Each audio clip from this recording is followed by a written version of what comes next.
These 5 kids have had the journey of a lifetime in Asia, leaving behind their pampered lifestyles in the UK to experience for themselves how their prized possessions are made. Nathaniel? Let's go, girlies! They've made socks, stuffed toys, threaded jewellery and produced parts for computers. Has what they've seen made them think about how easy they have it at home? I think everyone in Britain needs to come here and needs to see what it's like, and then maybe they'll shut up a bit. You've made me want to be better behaved at school, so yeah, I think I'm going to change. My dad's just a bit concerned that I'm going to come home and think, well, what have I done? I've just ruined the experience of a lifetime. Today they're on the last leg of their extraordinary journey in Asia. Can they rough it in the fields as a farm hand on a remote island? Hey farmers! Oh my gosh, you're serious? Face deep-seated fears for the sake of others. There's a disgusting thing on the floor! And after 3 weeks in Asia, show they now have the backbone to tackle whatever is thrown at them. Head again, head again, head again.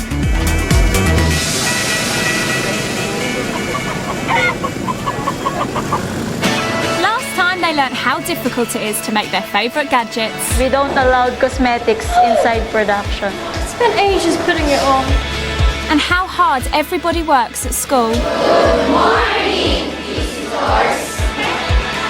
Then they had their most emotional experience so far. They met Bing, who had been separated from her 2 eldest children for 3 years. It must be heartbreaking as a mother.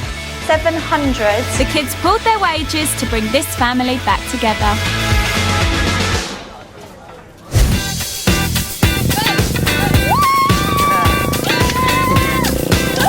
It's time for our kids to take on their very final challenge. I've brought them to the Filipino island of Negros, where they'll get to see the work that goes on in producing luxury textiles. Off we go! They're going to be making silk at the only silk farm in the Philippines. Producing the silk for the scarves and tops we have at home is hard physical work, with long hours out in the fields, followed by tough shifts in a sweltering factory. And they will have to work with these big, fat silkworms. Their bosses for the next 2 days are farm manager Ricky and director Thelma Watanabe. Must be Ricky and Stacey. They train farmhands here all the time and are looking forward to testing out a new batch from the UK. You are now at Uiskabago Training Center for young people who want to become farmers. For the next 2 days, you are going to experience what we are doing here in our project. So guys, it's silk. How are we feeling about that? I think it's cool because we've been to a clothing factory and we've made things out of like silk and stuff, and then we're seeing how the silk got to the clothing factory. It's like a cycle. There we go. You've seen the factory, but here you also see the worms, no? How to take care of these worms, so... We're going to be touching real worms. Yes. Yes. Emma is petrified of bugs, which means the boys are in with a chance of beating the girls in today's task. And that's why the boys are going to win. We will not let you win a task. Up for it, Emma? Yeah. So, okay, we'll go the first task. Please follow me, everybody. The bosses have decided that the kids should be thrown straight in at the deep end, handling the silkworms that are the starting point for silk. In this shed alone, there are 20,000 of them. Oh yeah, so they are. Oh my god, I'm not touching that. Jesus Christ. Is that yellow stuff poo or is it something else? I can hear them wriggling. These finger-sized silkworms spend their short lives munching on mulberry leaves. All they do is eat and eat and eat. And they need a supply of food all day and every day. Okay. I need one volunteer to do a different job. Ricky needs someone to harvest mulberry leaves for the silkworms. It's a chance to make a quick getaway. I'll choose Jonas. Okay. Now the other 4 have to collect the worms by hand. Emma will have to face her worst nightmare. The 500 silkworms on this table are at a crucial stage of their lives. They have been lovingly fed and nurtured since birth, and they are on the cusp of spinning silk fibre and turning into cocoons. All of these worms are ready for spinning. So if you notice, there are fibers already set, no? I can't even look at them, they make me sick. I'm not even just... The silkworms cannot be allowed to cocoon on the mulberry leaves, so must be moved gently by hand to wooden frames. This is a really delicate job, so Ricky wants to give them a trial run. Can they move one silkworm without damaging it? Don't use extreme force because the worms might die safely. Okay, can I try? So, okay. Where can I put the bucket here? First up, Nia. Let's go. Oh, and she's passed with flying colours. Millie is more apprehensive. Hold this. You ready? Go on. Go on. Yeah. Nice and gently. She just chucked it in. Slowly. Chuck it to its death. No problem for Nathaniel. Look, do you want me to help you? Do you want me to hold it with you? But Emma's bug phobia has paralysed her. Touch them. No, I won't. Be really grossed out. Come on, just touch it. Come on. Look. I don't like bugs, I do anything else, but I don't want to touch bugs. Is it worth having a try, Em? No, they're really grossing me out, they're like wriggling and stuff. Just see how you feel about going close. Yeah, no, I can't touch bugs. How do you feel? Face. Now Jonas heads off to the fields. His job is to bring cut mulberry branches back to the wormery for the silkworms to munch on. Jonas has to keep up with the cutters and load the cart without damaging or dirtying the mulberry leaves. Oh, that's gross, sorry. It's a massive snail. Have you ever seen a snail that big before? And they're everywhere. And it's pooing. Jonas has never done farm work before, and the temperature in the fields is 40 degrees. These people don't stop cutting, ever. And silkworms never stop eating either.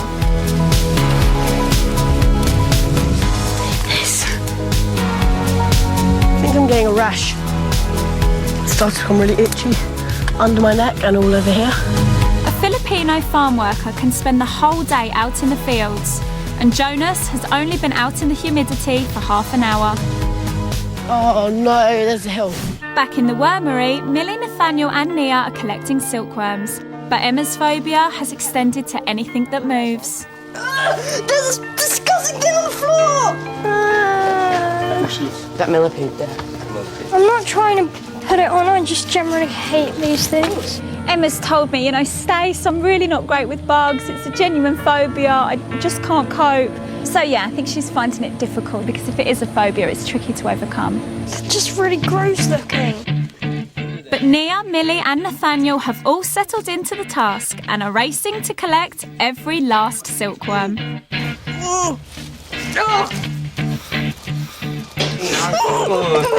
It's so gross! They feel like teddy bears that wriggle.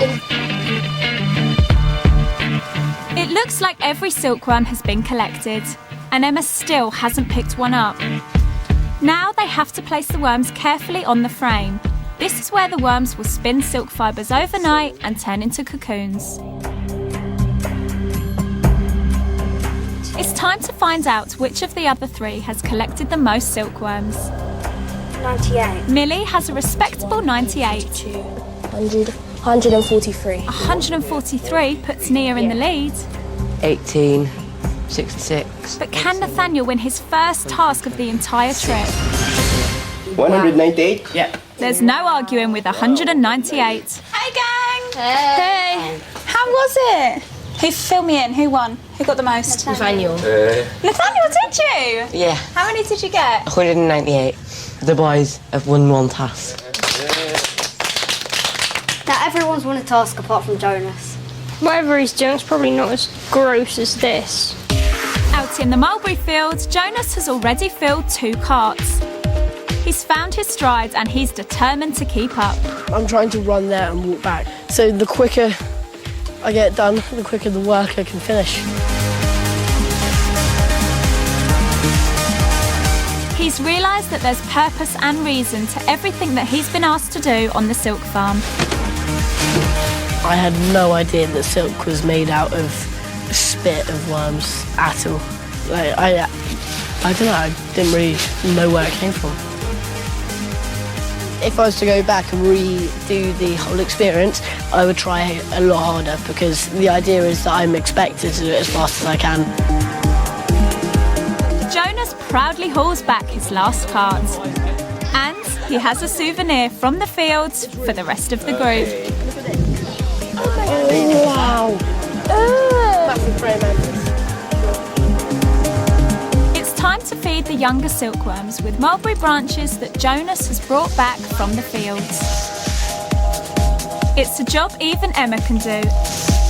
And it's the first time that they have all worked together quietly without fuss. Every little job has like a knock-on effect, so if you do one bit wrong, then the next bit's going to be wrong and so on. So, you know, everything's important, and obviously if they don't get fed then they can't grow and make the silk. So it's just this morning when we had to physically touch them. Like even though I found like this morning really hard, like I kind of need to make up for that now, so I just really want to try hard. The kids will be spending the night down on the farm. And after 3 weeks travelling around Southeast Asia, they let off some steam. We have a mirror, an actual proper mirror, and a shower, and an actual working toilet. Oh, not looking good. After dinner, I have a surprise which will bring it home to the kids exactly how far they've come during this trip. My lovely 5. We're at very, very, very nearly at the end of your amazing experience. And I've got you a gift. Close your eyes. I'll count Not to 10. touching one of them worms. 10, 9, 3, 4, 5. I've got letters from their parents. Count to 20. 9, 20. And it's time to deliver them. 13, 14, 15. Okay, you can go. Aww. Oh, we knew it. Can we open it now? Yes. And just take a few minutes and really read. My mum's such a cringe for pictures. Oh, that's sweet. I can't even read my dad's. That's what my dad said. You know, even though I don't do letters, I put pen to paper. I can't even read it. Do you want me to read it? Yeah, if you want. It's quite. I don't know if you'll be able to. It's really, really bad. An extra note from me. Even though I don't do letters, I've put pen to paper to say we all love you very much and miss you and really look forward to seeing you soon. Take the most from every experience on offer and you will have no regrets. Lots of love, Dad. And my dad works so hard so that he can send me to school, so I think I need to be more grateful when I'm at school and don't waste my time there and don't waste all the money messing around. I love the way you live life to the full, your fun-loving, your friendly character and your natural interest in the welfare and lives of other people. I look forward to hearing all about your amazing Asian adventure and I love you very much. Do you feel like you've done your mum proud? Hopefully. I think I've got a lot out of it, and there are a few mistakes which I've made, but you don't learn unless you make mistakes. So. What would you say is the one thing that you've learned, the biggest thing? I'm just so lucky for everything I have, and I didn't even realise it, and that I need to make the most of what I have by helping others. Try our best at school. Do you think Mum will be proud? Yeah. I did too. I've got no real like regrets because it's all part of the experience that you do. Are you getting teary? What do you think's made you teary? Like, I just haven't thought of home for like 3 weeks, and then suddenly you don't realise that so many other people don't even have a family with them every day. And I'm so lucky that I do.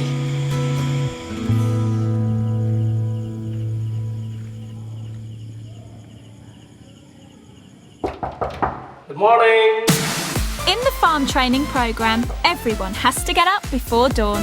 Be ready for exercise. On the farm, they grow their own rice, their vegetables, and everything needs attention. Oh, gross! So before the kids get near any more silk production, they are sent out in the fields to harvest rice. Hey, farmers! How are you doing? Why do you want a buffalo thing I eat? This is what they use to get around the farm. It's like another farmer. Is it physically hard? You get quite dirty, but it's okay. You just don't be girly about it. It's hot out here and you're just wading through disgustingly thick mud. They're having to bend over and use their arm muscles. At the start I was just like, ooh, mud, but now I'm just like, yeah, whatever. I could be sitting here going, oh my God, I've got mud all over my legs, it's gross. But actually, I don't really care. It's just part of the job and it's quite fun. Overnight, the silkworms have been working too. And the ones the kids collected yesterday have transformed themselves. It is so interesting to think that just yesterday, this frame was covered in wiggly worms. And through the night, obviously, the worms have spun the cocoons tirelessly. They've worked all through the night and all through today. And now there's only sort of 5 or 6 on show. The rest of the worms are inside the cocoons. Now they've demonstrated to Ricky that they can all apply themselves to farm work, he's decided to let the kids move on to the next stage of silk production. So, you remember from yesterday where we got to with the silk cocoons? Basically, the cocoons are brought into this room, they pop the cocoon into the steam machine over there, then they're boiled in that big pan. Then once they're boiled, they bring the cocoons, put them in this machine, and this machine finds the thread from the cocoon. Then once that thread has been found, it goes on these little trays, it goes round, and in the beginning of the thread is found by the reeling machine. So then it just starts reeling yarns and yarns and yarns of silk. And then that silk will be taken off the reeling machine, and someone will make something with the silk. As well as silk threads made by machine, this farm also produces silk floss made by hand. Silk floss is a sheet of raw silk, which is hand spun when finished. And the silk floss sheets are made out of boiled cocoons. Hello. Hi. Okay. You see this one? Yeah. This is our next task. One sheet of this Yankee consists of 25 cocoons. 25, huh? Take note, 25 cocoons. So in fact, one of them, no? Each one of them can make 15 Yankees within an hour.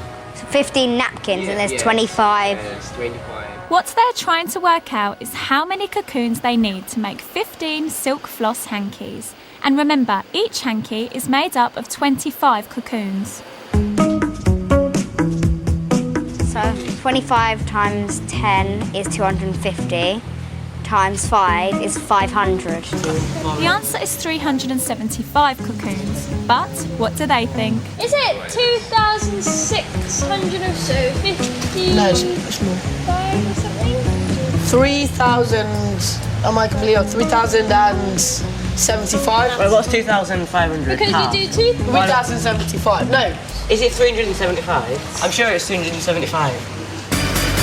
And another thing they haven't clocked is that they have to pick out the dead, boiled silkworm pupae from each cocoon as they spread out the silk thread on the frame. Do you know what these things are that the lady's picking off? The bugs. That's the dead silkworms. The pupa. The pupa. The dead pupas. These silkworm pupae would have come out of the cocoons as moths if they hadn't been killed in the boiling process. It looks kind of gross. It looks a bit gross. I think, yeah, they look like cockroaches. Yeah. But I think the girls are going to win. I'm going to struggle.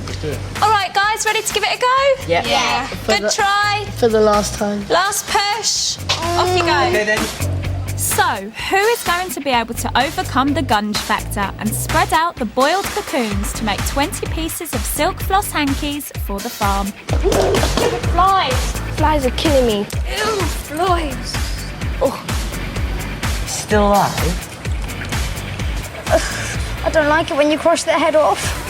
I thought you weren't scared of them anymore. Yeah, well, if they're a whole piece, it's fine. But when you crush their head off and all their guts are hanging out. Millie, you Head again, head again, head again. Emma, if you damage the silk, it's wasteful. Oh, there's 2. Oh! I can't touch them. Will gloves help, Emma? Emma, come on, last task.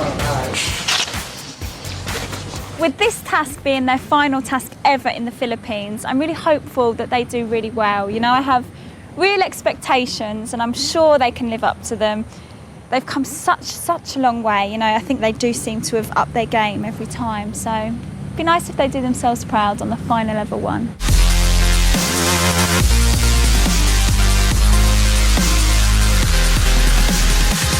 Keep reminding myself that people do this every day. Like, I'm sure they don't think it's any less gross than I do.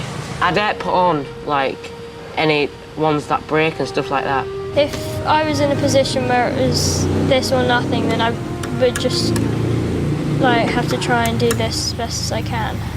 Just don't complain about anything, and that's actually something that that's like really inspiring. Nope, that's a no-no. That's it. Their hour is up. Thank you. They've all given it their best shot. But who has made the most and who has met the really high standards? The kids have been called to see Ricky and Mrs. Watanabe outside the farm office. The end of our time here at the farm. Ricky, I know that you've helped them all out lots and you've kept a close eye on how they're getting on. And Miss Watanabe? Well, upon seeing them work for 2 days, especially today, they made silk floss. Everybody really tried their best, and if given the right training and the right opportunity, I think the 5 of them would make good workers. Although today, it was Nathaniel who really made good effort and very good quality silk floss. Nathaniel, second day, second triumph. You've done really well at this farm. How are you feeling? I think that it's really good that the boys have won one, and I think that it was about time. Mrs. Watanabe is saying that she sees potential in every single one of you, so you've all done amazingly well. Well done. Ricky and Mrs. Watanabe decided that you all worked very hard and they would pay you all. Thank you. So congratulations. There's 270 pesos here. I even got money for not even Of just under £4. So that's 4, 8, 12, 16, about 20 quid between you all. Any ideas of where you're going to put that 20 quid? Straight to Bing. The kids are giving their wages to Bing, who lives on the rubbish dump in Manila. They've already paid to reunite her with her 2 eldest children 2 days ago, not far from this silk farm on the island of Negros. And now the UK kids have pledged to help Bing bring her children back to Manila to live with her permanently. Well done, everyone. Thank you for well turning done. me grey. Thank you for turning me grey. You were going great. When they all arrived in Asia 3 weeks ago, most of the UK kids had never done a day's work in their lives. And often, they didn't seem to care about much beyond themselves. According to Mr. Ha, the 2 of you are not serious. Not taking things serious. With all due respect, we couldn't disagree more. Could you stand up? We will proceed to production line. Great. Can you hear what Doro's saying? What's wrong with my attitude? Hey, I can't use that. I know, I'm sorry. You have to redo everything. You know, you're really wasting the cord. I've tried to untwine it. See, and it goes. Just like cutting string and then trying to count, and then the guy comes over and talks to you, and then you lose count, and it's just really, you get really fed up. 8,000 miles, 2 countries and 5 factories later, these kids can hold down a job, Time is over, tools down. respect a boss and do what they ask, live the life of a worker and not complain. So the quicker I get it done, the quicker the worker can finish. They go back to their families in the UK changed people, made wiser by the workers in Asia who welcomed them into their lives and wanted to show these kids that the luxuries they take for granted at home come at a price, and at a price that we don't often see. And now the kids are back in the UK, the changes in them are there for their own families to see. If I'm just being horrible and spoiled and rude to everyone, it's so ridiculous, because it's like I've seen how people live, and if I don't try and change my attitude, then what does it make me look like? Like a horrible person. So it did open my eyes, and I think that after that experience it really showed me how much I don't know. It's not that I will go out my way and think, hang on, I need to say thank you because people in Southeast Asia have it so much worse. I just kind of do, because there's no point making an argument and being rude over things that don't matter and are just petty. Since Jonas has come back, he's a completely different child. In fact, I can hardly recognise him. He's polite, he's sensitive, he cleans the house, he hoovers, his schoolwork is just so much better. He actually does homework. I think I used to use my BlackBerry for like 6 to 8 hours, like as soon as I left the school gates, I'll be on it, and then till like late at night. Now it's just like whatever, just like leave it really and just hang out with the family and friends and that. I think this trip has really been life-changing, and it's made her grow up in so many ways. She's more thoughtful, she's more focused, and she's more empowered. It's empowered her. Everything I buy and everything I do, like I keep on thinking about like how lucky I am. I think the experience has affected Millie, and I think that really brought home to her what it's like to be separated, the fact she was separated from me and her sisters and her family as well. All 5 kids are spending their time raising money to reunite Bing with her 2 eldest children. Millie is even knocking on neighbours' doors to tell them of Bing's plight. Hello, I'm Millie, I'm 12, and recently I just went away to Indonesia and the Philippines. I met a woman called Bing who lives in a slum with her 2 babies and her husband. So I've been trying to raise money to send to her. She doesn't need much. Please donate to Bing, from Millie. I have done car boot sales, knocked up and down the road for donations or for some money. The information's gone in the school magazine, so hopefully awareness is just as important as money. I'm doing a sponsored cycle from Goole, where I live, to Market Wheaton and back again, and that's 32 miles, and I've already got £104 in sponsors. I'm going to do a mufti day. I've already started planning this for my whole school and the junior school. Now as the whole experience has sunk in, it's made them realise that they have choices and freedoms not available to many in Asia. I'm still recognisably Jonas, but yeah, I think it's like the most amazing experience of my life so far, and I really do think it's changed my perspective on so many things. In the Philippines, like if you're poor, you're only like really destined to be like a farm worker or something, or like a factory worker, but it's here you can change that. So England has a lot of opportunities, and I just really want to just take them.